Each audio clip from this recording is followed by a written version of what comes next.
kita pantau dan kita kemudian yang bersangkutan kembali. Setelah kembali kita mau lakukan penangkapan, tetapi dia kemudian pergi ke arah Padang, itu ke daerah Bengkulu Utara, sekitar mungkin 3 jaman dari ini. Itu ada proses saling kejar lah di situ ya. Kemudian singkat ceritanya bisa kita tangkap sama tim, kemudian dibawa ke Mapolres. Jadi pada kesempatan ini juga kita atau kami dari KPK mengucapkan terima kasih yang sebesar-besarnya kepada bantuannya dari Polda Bengkulu maupun Polrestabes Bengkulu. Lebih baik kita undang Belanda lagi, lebih baik Belanda aja mimpin. Kalau bangsa yang merdeka tidak bisa bikin jalan 1,5 kilo per kabupaten, 5 tahun. why should we be, kenapa kita harus merdeka gitu? Untuk apa gitu? Anda paham ya? Jadi 3.000 km kelihatannya besar, tapi kalau kita lakukan itu feasible. Uangnya dari mana? Loh, sekarang kita kita ada anggaran bansos sama kontribusi sosial, itu di anggaran itu kalau dijumlahkan sekitar 120 triliun. Dan kita tahu semua berapa persen yang sampai benar-benar atau tidak, kan begitu kan? Nah sekarang semua pejabat-pejabat yang ketangkep itu sebagian besar kan gara-gara bansos itu. Iya kan? Berapa bupati, berapa gubernur yang sudah bermasalah hukum, kan begitu kan? Iya kan? Jadi duit ada sebenarnya ya? Resources ada, duit ada, ya kan? Tinggal kita berani atau tidak untuk memanage dengan baik. Menurut saya itu. Tapi kalau kita bicara real politiknya Pak Prabowo, target ini kan bisa dicapai dengan yang Bapak katakan tadi, Gerindra mendapatkan mandat. Jadi target Pak Prabowo itu ini bisa direalisasikan ketika Gerindra itu bisa mendapat berapa kursi Pak di parlemen. Karena real politik biasanya kayak visi seseorang bahkan ketika dibendung di parlemen, tapi Gerindra harus punya kekuatan besar di parlemen sehingga visi Gerindra itu bisa dicapai, bahkan juga di pemerintahan. Saya itu memang benar, tetapi kadang-kadang visi, sikap, nilai-nilai, ideologi kalau benar-benar menjawab harapan dan tuntutan rakyat pada masanya, itu sendiri adalah kekuatan. Sebagai contoh, kami partai fraksi yang sangat kecil di DPR RI, semua fraksi minta setuju gedung baru, kita satu-satunya menolak.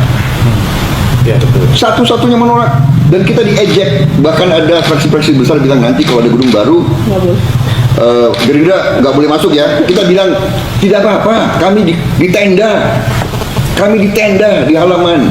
Yang penting bukan kantornya, yang penting pengabdian kepada rakyat. Saya pernah ke kantor anggota DPR Jepang, kecil, kantornya sangat kecil, bekas Menteri Pertanian. Saya bertamu, kantornya sangat-sangat kecil. Tapi kita lihat Jepang bagaimana produktivitasnya, kan begitu ya. Jadi saya lihat oke, tapi kalau kita tidak punya visi, kita tidak punya sikap, kita tidak punya nilai, ya untuk apa kita berjuang di politik? Ya, sebagai contoh lagi, saya melarang anggota DPR RI, bahkan semua anggota DPRD dan yang lain semua, untuk keluar negeri dengan biaya negara. Pertama diejek, tapi saya tetap tetap pada pendirian itu. Dan akhirnya ternyata ya banyak masyarakat ya menghargai sikap-sikap seperti itu. Kita hitung-hitung, Gerindra menghemat cukup besar. Hanya 26 anggota kita, dengan tidak keluar negeri kita menghemat cukup banyak untuk negara dan bangsa. Ada hitungannya berapa puluh miliar yang kita hemat. Bayangkan kalau seluruh anggota DPR RI, ya kan, berapa uang yang itu bisa kita pakai memperbaiki sekolah, memberi air bersih kepada rakyat, ya kan, basic services. Banyak rakyat kita tidak menikmati basic jasa-jasa yang paling mendasar, air bersih, ya kan, kemudian pendidikan. Banyak yang tidak punya akses terhadap itu, ya kan? Banyak anak-anak balita kita yang mati. Iya, 20 detik saja. Ya, ini terkait dengan ini pada saat pemeriksaan, mungkin tepatnya bukan pada saat pemeriksaan itu.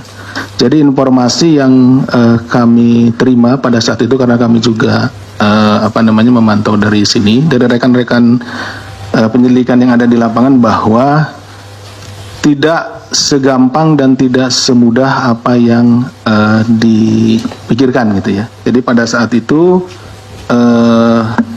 saudara saya lihat saudara RM itu tidak ada di tempat. Jadi lagi ada di suatu tempat.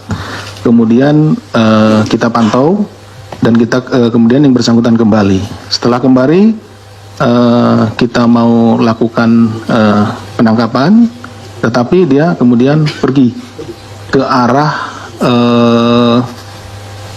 Padang, itu ke daerah Bengkulu Utara, sekitar mungkin 3 jaman dari ini. Itu ada proses saling kejar lah di situ ya.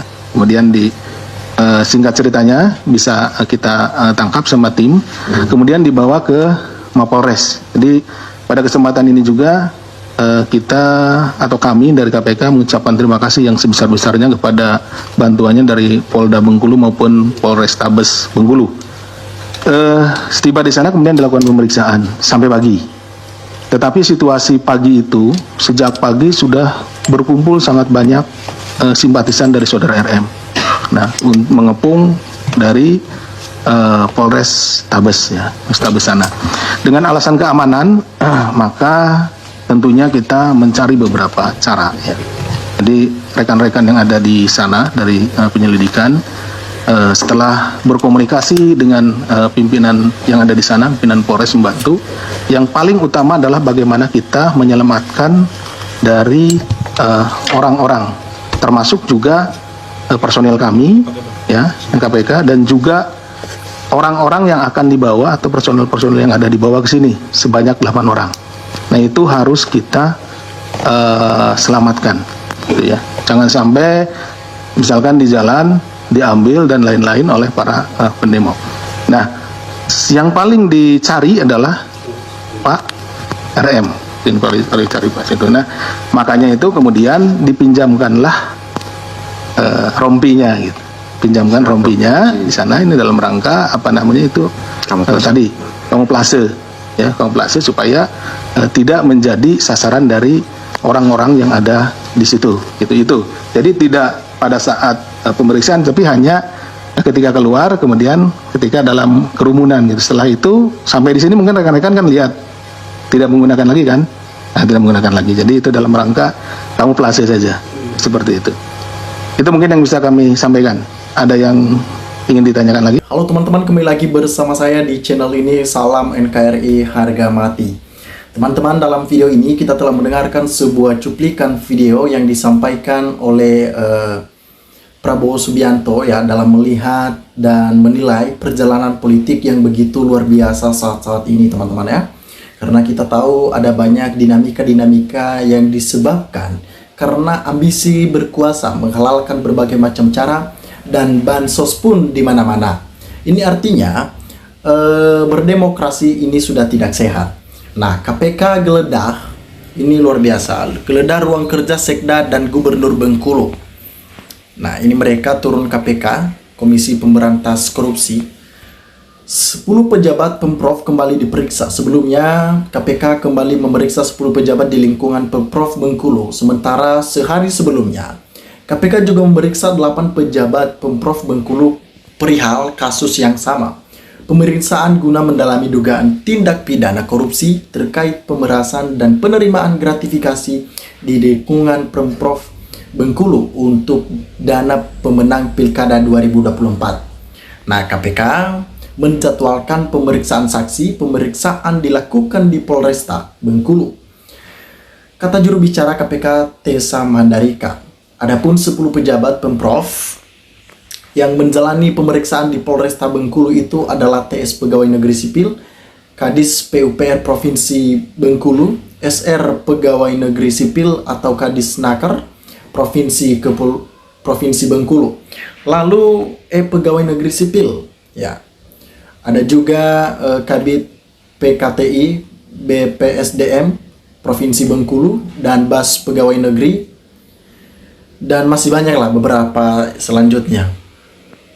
Nah, KPK mengungkapkan penangkapan Gubernur Bengkulu RM dalam operasi tangkap ataupun OTT pada Sabtu 23 November 2024 tidak memiliki unsur politisi. KPK membantah telah menjadi alat politik dan sengaja menjegal Gubernur Bengkulu Rohidin Mersyarat di pemilihan kepala daerah atau Pilkada Bengkulu 2024. Jadi, apakah ini adalah pesanan dari pesaingnya? Sama sekali enggak. Saya pastikan KPK bukan menjadi alat politik untuk menjegal calon-calon ini, kata pimpinan KPK Alexander Mawartawa saat di konferensi pers. Menurut Alex, penangkapan RM tidak serta-merta menghentikan pencalonannya sebagai kandidat pada Pilkada Bengkulu 2024. Pada saat ini, pencoblosan RM tetap ada di surat suara dan pemilihan tetap berlangsung. Surat suaranya kan sudah ada, tidak mungkin juga diganti atau dibatalkan, kata Alex. Pemilihan itu masih tetap berlangsung, tidak ada persoalan, jadi silakan rakyat menentukan pilihan. Namun demikian Alex, mendekat hukum harus tetap dijalankan sesuai dengan alat bukti yang dimiliki KPK. Bahkan Alex menambahkan, RM atau yang bersangkutan tetap akan dapat dilantik sebagai Gubernur Bengkulu jika nantinya terpilih. Biasanya mekanisme seperti itu tetap dilantik, tapi kemudian setelah itu diberhentikan jelasnya. Alex menegaskan penangkapan Gubernur Bengkulu RM juga bukan suatu yang mendadak. Pihaknya juga seperti menepis tudingan bahwa menangkap Gubernur Bengkulu RM bertendensi politik. Nah, teman-teman, memang sangat luar biasa ya hal-hal seperti ini. Ini saya baca dari ini, mungkin penting. Ini dia. TS mengumpulkan uang sejumlah 500 juta berasal dari potongan anggaran ATK, potongan SPPD, dan potongan tunjangan pegawai. Terkait hal tersebut, RM pernah mengingatkan TS apabila RM tidak terpilih lagi menjadi gubernur, maka TS akan diganti. SD mengumpulkan uang sejumlah 2,9 miliar, lumayan banyak. Saudari SD juga meminta room RM untuk mencairkan honor PPT ataupun pegawai tidak tetap dan GTT seprovinsi Bengkulu sebelum tanggal 27 November 2024. Sejumlah honorer per orang adalah 1 juta. Pada Oktober 2024, FEP menyerahkan setoran donasi dari masing-masing setker di dalam tim pemenangan Kota Bengkulu kepada RM melalui F sejumlah. Ya, ada banyak sekali. Selanjutnya para pihak tersebut dibawa ke Jakarta untuk dilakukan permintaan keterangan secara intensif dalam proses mobilisasi para pihak menuju Jakarta. Tim berkoordinasi dengan Polda dan Polres Kota Bengkulu berikut melakukan beberapa strategi pengamanan guna menjaga kondusivitas situasi dan keamanan para pihak. Nah, lucu sekali ya, ada banyak calon-calon yang menghalalkan berbagai macam cara. Tentunya hal ini tidak benar, di luar dari prosedural. Teman-teman, sahabat-sahabat dari Lensa Netizen, silakan berikan tanggapan teman-teman di dalam kolom komentar ini, sehingga kita dapat bertukar pikiran antar satu dengan yang lain lewat kolom komentar ini. Terima kasih teman-teman, Lensa Netizen melaporkan.